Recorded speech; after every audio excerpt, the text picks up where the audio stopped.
వీక్షకులందరికీ నమస్కారం. శ్రావణ పౌర్ణిమ యజ్ఞోపవీత అధికారం ఉండేటువంటి ప్రతి ఒక్కరూ ఆచరించవలసినటువంటి కర్మ ఉపాకర్మ అంటారు.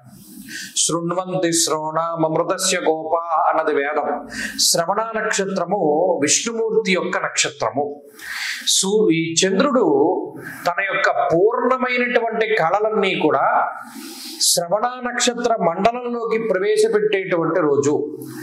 ఈ చంద్రుడు శ్రవణ నక్షత్ర మండలంలో ప్రవేశిస్తూ ఆ నక్షత్ర మండలం నుండి ఆ చంద్రుని యొక్క కాంతి మన భూమండలం మీదకి ప్రసరించేటువంటి రోజు శ్రావణ పౌర్ణమి. దీన్నే జంధ్యాల పౌర్ణమి అని కూడా అంటారు. అంటే ఈ రోజున ఉపాకర్మ అని చేస్తారు. ఉపనయనము చేసుకున్నటువంటి ప్రతి వారు ఈ ఉపాకర్మని ఆచరించాలి. ఇది ధర్మము.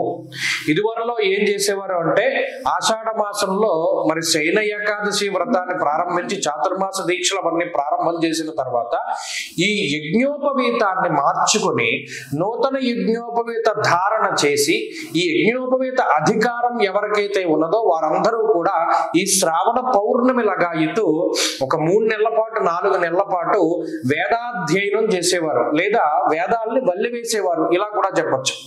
వారు అప్పటి వరకు నేర్చుకున్నటువంటి వేదం ఏదైతే ఉన్నదో దాన్ని చక్కగా ఈ పౌర్ణమి లగాయితూ ఈ ఉపాకర్మ చేసుకున్న తదుపరి రోజు దగ్గర నుండి వల్లె వేసుకుంటూ వారు చదివినటువంటి వేదాన్నంతటినీ కూడా చదువుతూ ఉండేటువంటి వారు ఉపాకర్మ అంటారు. దక్షిణాయనంలో చేసేటువంటి దీనికి విశేషమైనటువంటి ప్రాముఖ్యత ఉంటుంది.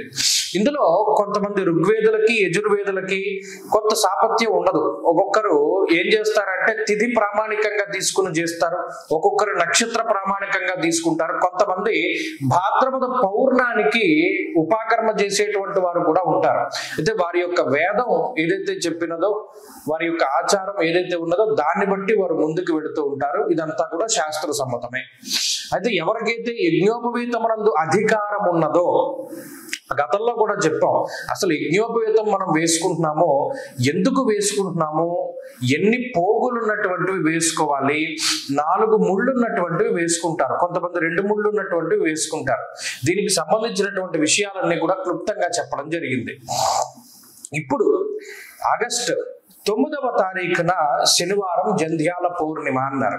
ఆ రోజు ఖచ్చితంగా యజ్ఞోపవీతాన్ని ధరించినటువంటి ప్రతి ఒక్కరు, కేవలం బ్రాహ్మణులకి మాత్రమే యజ్ఞోపవీతం ఉండదు, చాలా మందిలో యజ్ఞోపవీతాలు ఉంటాయి. చాలా మంది అనుకుంటారు బ్రాహ్మణ క్షత్రియ వైశ్యులకు మాత్రమే యజ్ఞోపవీతాలు ఉంటాయి. కాదు, చాలా మందిలో యజ్ఞోపవీతాలను ధరించినటువంటి వారు ఉన్నారు, వారి వారి కులాల ఆధారంగా ఉన్నారు. కాబట్టి వారందరూ కూడా ఖచ్చితంగా ఉపాకర్మను చేసుకోవాలి. ఆ పాత యజ్ఞోపవీతాన్ని తీసి కొత్త యజ్ఞోపవీతాన్ని ధారణ చేయాలి. అసలు ఒరిజినల్ గా అయితే ఈ వేదాన్ని అధ్యయనం చేయాలి, లేదా వేద పారాయణ చేయాలి, అది లెక్క. అది చేయట్లేదు ఈ కలియుగంలో. కనీసం యజ్ఞోపవీతాన్ని మార్చుకోవడం అయినా సరే మనం అందరం చెయ్యాలి.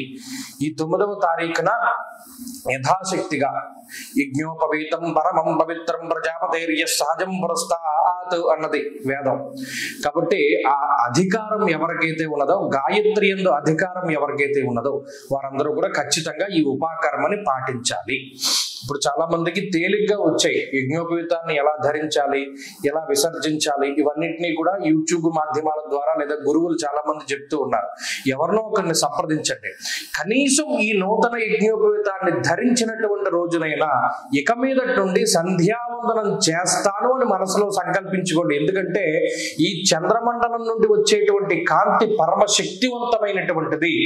ఈ సమయంలో మనం ఏదైతే మన స్ఫురణకు వస్తుందో, ఏదైతే ఇది చేస్తాము అని బలంగా అనుకుంటారో ఖచ్చితంగా దాన్ని కొనసాగిస్తారు.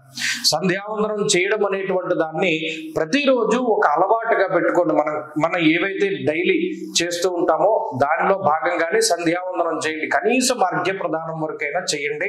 దానివల్ల ఆ గాయత్రి మన యందు మనకి అధికారం ఉన్నందుకు దానికి ఒక సార్థకత ఏర్పడుతుంది. కాబట్టి జగద్గురువులు చాలా మంది అదే చెప్తూ ఉంటారు, సంధ్యావందనం చెయ్యి. నువ్వు ఎన్ని పూజలు చేసినా, ఎన్ని వ్రతాలు చేసినా, ఎన్ని హోమాలు చేసినా సంధ్యావందనం చేయకపోతే నీకు ఆ ఫలితం రాదు.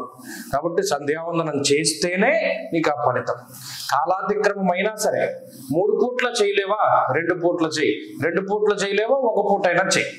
అంతేగాని నేను 3 రోజులు ఉపనయనం చేశానండి, 5 రోజులు ఉపనయనం చేశానండి అంటే దానికి ఏమిటి సార్థకత?